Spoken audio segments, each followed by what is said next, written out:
Allô? Alors, on est ici pour la dernière semaine pour nos pièces, nos musiques de film. J'espère que tu as aimé la formule. Alors, c'est comme ça que je travaille dans mes cours. C'est sûr que je vais plus parler technique, je vais donner encore plus de trucs. Là, je ne veux pas faire des vidéos qui sont longues parce que s'il n'y a pas beaucoup de temps pour apprendre la pièce, puis je considère que tu dois déjà savoir jouer. Sinon, ben, tu peux remettre la vidéo autant de fois que tu as besoin pour l'apprendre. Mais apprends-le pas à l'oreille, apprends-le en le lisant sans écrire tes notes. Alors, si tu aimes ma façon de travailler puis que tu veux essayer la méthode, dans le fond, c'est un abonnement. Alors, c'est pas trop engageant. Alors, tu peux prendre un mois, 3 mois, 6 mois ou un an. Mais présentement, il y a 2 mois pour le prix d'un. Chaque semaine, il y a des coachings de groupe. Alors, ça te fait 8 coachings de groupe. Chaque semaine, tu reçois un cours qui a les 6 volets. Alors, il y a une petite vidéo dans chaque, avec petit document dans chaque. C'est ton travail de la semaine. Et ensuite, il y a des rencontres avec moi. Je donne des cours privés. Je te donne un cours privé par mois. Donc, le premier cours va être privé, évidemment. Tu vas pouvoir commencer sur la plateforme si tu es débutant, parce que ça commence directement débutant. Si tu n'es pas débutant, ben prends ton rendez-vous pour prendre un cours avec moi ou écris-moi sur Messenger, parce que des fois, ça va loin. Je te ferai une petite place là, pour te voir rapidement. Alors, de quoi qu'on va parler quand on va se voir? On va se parler de piano. Et on va mettre des objectifs. Vous allez me dire qu'est-ce que vous avez fait dans le passé ou si vous êtes débutant. Alors, mon discours est différent selon vous. Alors, je m'adapte à vous. C'est vraiment une méthode qui s'adapte beaucoup parce qu'il y a beaucoup de présence.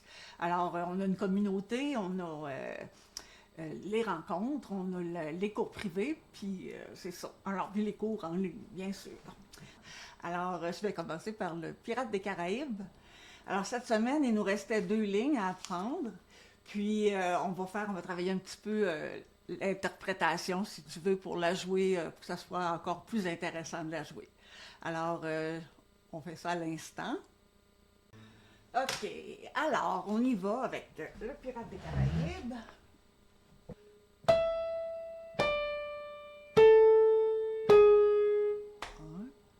Staccato pesant.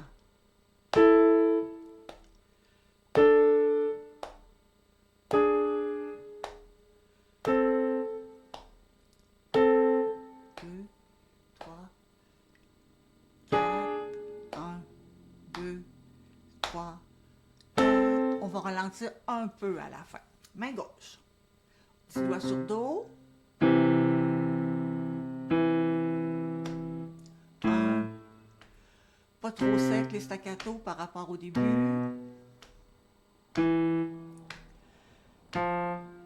Tu vois, t'as pas besoin de bouger ta main. Un, deux, trois, quatre. Pas ça, je n'ai pas sauté un temps. Alors, je le refais. Un, deux, trois, quatre. Un, deux,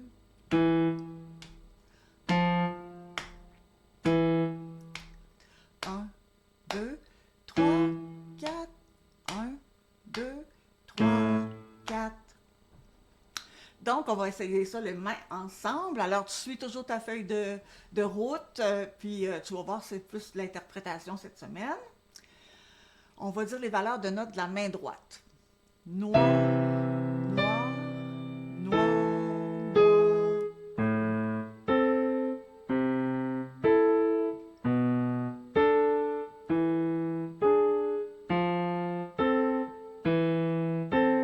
Un, deux, trois, quatre. Un, deux, trois, quatre. Alors voilà. On va faire aussi une petite variante, étant donné qu'on est dans la finition, à la mesure 31. Donc, c'est écrit, sauf que la vraie mélodie, c'est saute de croche, de croche, de... C'est lié, ça? Non, c'est lié. Je reprends. Alors, on va rajouter un saute. Alors, tu mets un petit point à la première croche, puis tu rajoutes une petite barre pour faire une double croche avec la deuxième. C'est vraiment un saut. Saute de deux croches, deux croches, saute de deux croches, deux croches, saute de deux croches, deux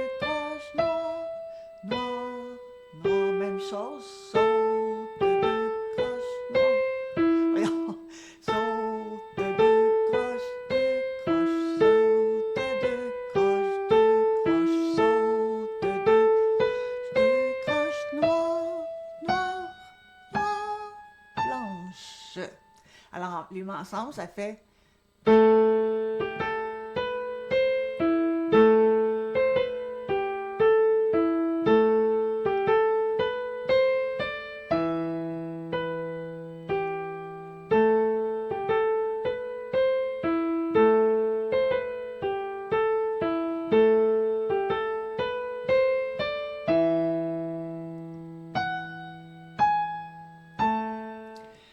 Alors, c'est le seul endroit là, que tu dois modifier ta partition cette semaine.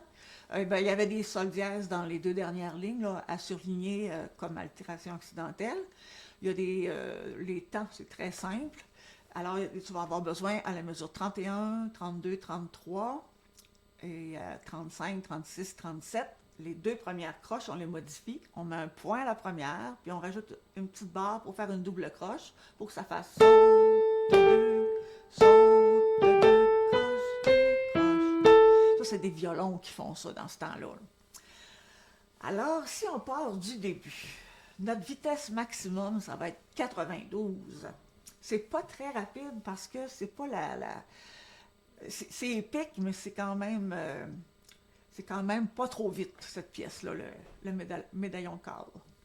Alors, je vais mettre le métronome, tant qu'à parler de métronome, hein? Alors, je ne sais plus combien on était rendu. Alors, je vais aller à 80. Si on veut monter jusqu'à 76, tiens. 76.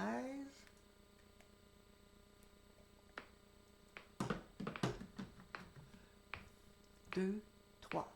Deux croches noires, deux croches noires.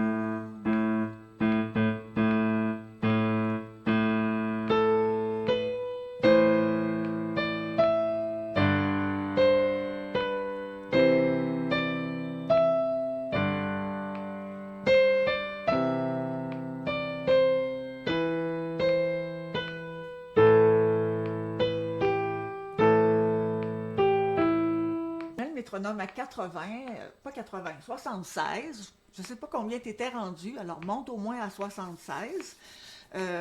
Puis c'est ça. Alors, je vais te dire chaque partie.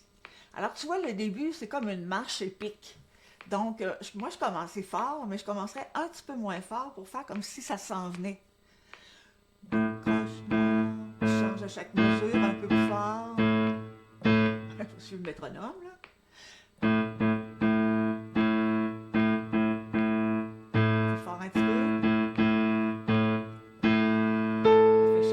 La main droite.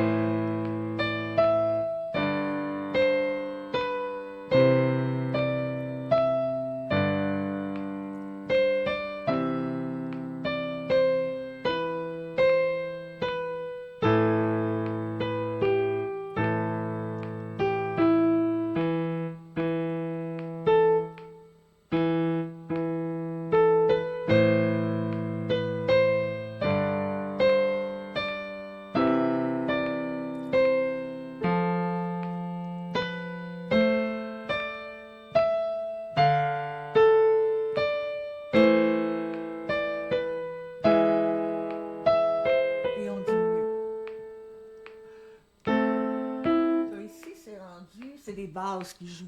Alors, il y a des violoncelles, des contrebasses, puis il y a des cuivres, basses, clarinettes basses. Alors, c'est un son grave. Donc, on fait chanter quand même notre main droite, pas trop vite.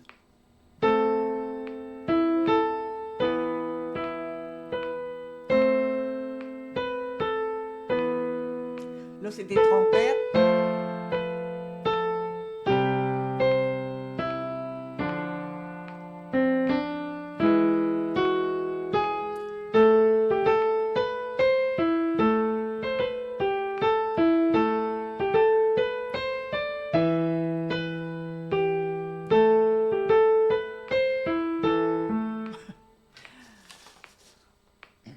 Je vais partir à la deuxième fois ça. On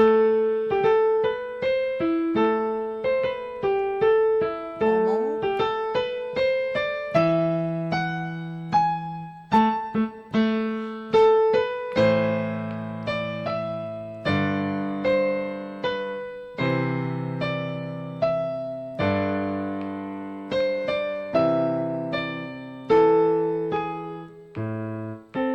comme des pas de...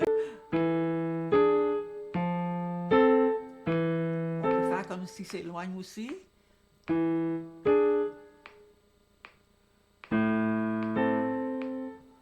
Alors, tu vois, ça donne un peu le caractère de la pièce que tu devrais pouvoir faire ressortir. Donc, à la mesure en haut, là, à mesure 1, marque majestueux. À la mesure 4, quand la main droite, c'est épique. Alors, tu écris épique à la mesure 4. Ensuite, mesure 13, c'est très chantant, c'est la mélodie. Alors, quand on arrive à la mesure 21, on va faire un décrescendo. À la mesure... je vais les indiquer sur la feuille, il y en a trop. Ok, Mireille, tu reprendras une photo. Ensuite, quand on arrive aux basses, donc mesure 23, ça doit être très solennel parce que c'est des basses. Et ensuite, les basses donnent la parole aux trompettes, rendues à la mesure 26 au dernier temps là. Ça, c'est des trompettes. Alors, ça va faire un crescendo mesure 30, puis ensuite on fait notre saute. Ça, c'est des violons qui jouent. Alors, il faut faire notre saute, comme on a dit, pas pousser les temps, par exemple. Mesure 38, on va monter la force du son et ça devient très épique pour la finale. Épique et fier, j'ai marqué. Alors, mesure 40 jusqu'à 44. 44, tu fais chanter, tu diminues le son pour arriver au pas pesant un peu là, des noirs avec des staccato. Puis on diminue à la fin comme s'ils s'en vont. Puis on finit ça un peu rigolo, là. Quand tu le joues, tu fais ça un petit peu rigolo, mais dans le sens que tu dois faire 1, 2, tu sais, le caractère de la pièce vient beaucoup de ton expression de visage, ça va beaucoup t'aider. Alors ça, c'est un truc infaillible. Il y a des parties qui sont vraiment marquées. Alors, on commence avec majestueux. Je vais monter le métronome à 80. J'avais dit 92. Tiens, je vais le faire à 92.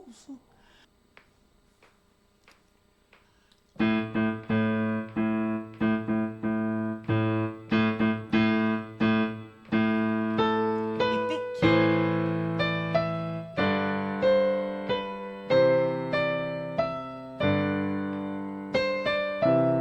Alors, tu vois, avant le do, ré, mi, mets-toi une petite virgule pour dire que tu respires. Alors, tu finis ta phrase. Do, ré, mi, ré. Do, ré, mi. Et tu respires avec ton toi-même aussi. Alors, c'est ta bouche aussi respire. Alors, do, ré, mi, ré. Do, ré, mi, ré. Comme si tu le chantais. OK? Ça fait la même chose. Toutes les petites intros par deux croches, là, c'est toujours une respiration avant. Je vais les indiquer sur la partition. Alors, toi, tu dois les voir maintenant sur la partition. Je vais partir à cette levée-là, à la mesure 9. La levée, c'est le temps d'avant. 2, 3, 1, 2.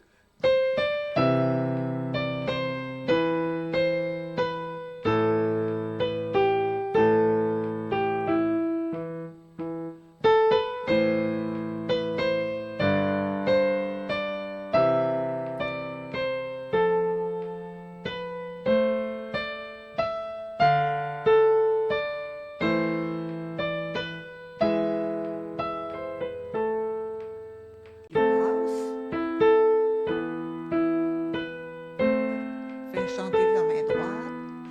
Les trompettes.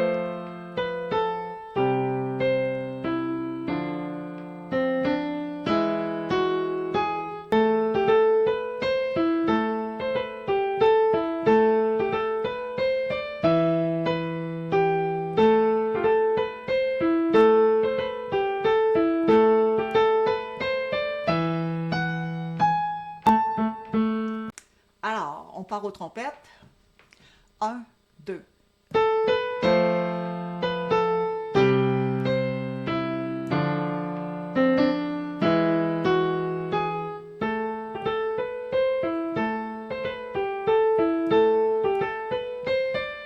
C'est les violons, hein? On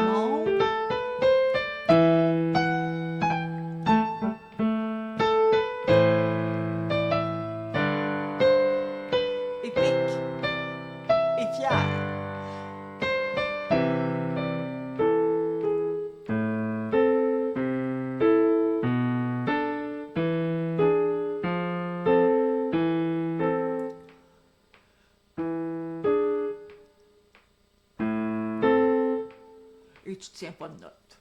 OK? Alors, on a 92 qu'on avait dit. Alors ça, c'est notre maximum. Moi, je la trouve belle comme ça. Elle c'est pas plus vite que ça, sinon même un petit peu plus lente. Alors, sois à l'aise là, de la jouer à 88 ou à 84, il n'y a aucun problème. Alors, je vais noter toutes les petites choses que je t'ai dit. Puis, c'est ça. Alors, si tu as des questions, n'hésite pas. M'envoyer aussi ton enregistrement, c'est pas gênant. Je peux te donner des conseils. Alors, je peux te dire, par exemple, tu es assis trop haut, tes bras tu vas te donner mal aux épaules ou dans le cou, des choses comme ça. Puis, je peux te dire aussi, comme pour faire le meilleur son, pour bien ancrer, pétrir ou jouer comme un minou. Alors, ce que je veux dire, c'est sur une balle qui est quand même assez dure. C'est une balle de yoga, parce que je fais les exercices avec la balle de yoga. Alors, tu surveilleras, je vais faire un document que tu vas pouvoir te procurer gratuitement. Je pèse sur la boule comme je dois peser sur le clavier quand je veux le faire chanter. Alors, je vais rejouer sans métronome, puis je ne vais pas parler. OK?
Alors voilà pour la dernière partie. Je t'encourage à t'enregistrer, m'envoyer ça. Idéalement, je vois toute la personne là, de profil. Du côté droit, j'aime mieux parce que je vois plus l'état de la main gauche qui est souvent la main faible. Alors, je la vois si elle est mal placée. La main droite aussi doit être bien placée. Puis je vois si tu fais chanter. La majorité des pièces, c'est la main droite qui a la mélodie, surtout quand on commence. Alors, c'est ça. Alors, envoie-moi ton vidéo. Je vais te faire une réponse vidéo pour te montrer des choses, pour t'aider à t'améliorer pour le son, etc., etc., etc. C'est ça que j'ai pas beaucoup expliqué comment, avec la boule, comment jouer. J'ai pas fait d'exercice, mais sur ma méthode, ben c'est comme ça que je travaille. Exactement la même formule que tu viens de voir là. Alors, je t'invite à aller voir. Je vais mettre le lien sous le vidéo. Alors, je t'invite à aller voir ma page qui t'explique la méthode, puis comment ça fonctionne. On a un 2 pour 1 jusqu'au 30 novembre. Manque pas ça. Salut!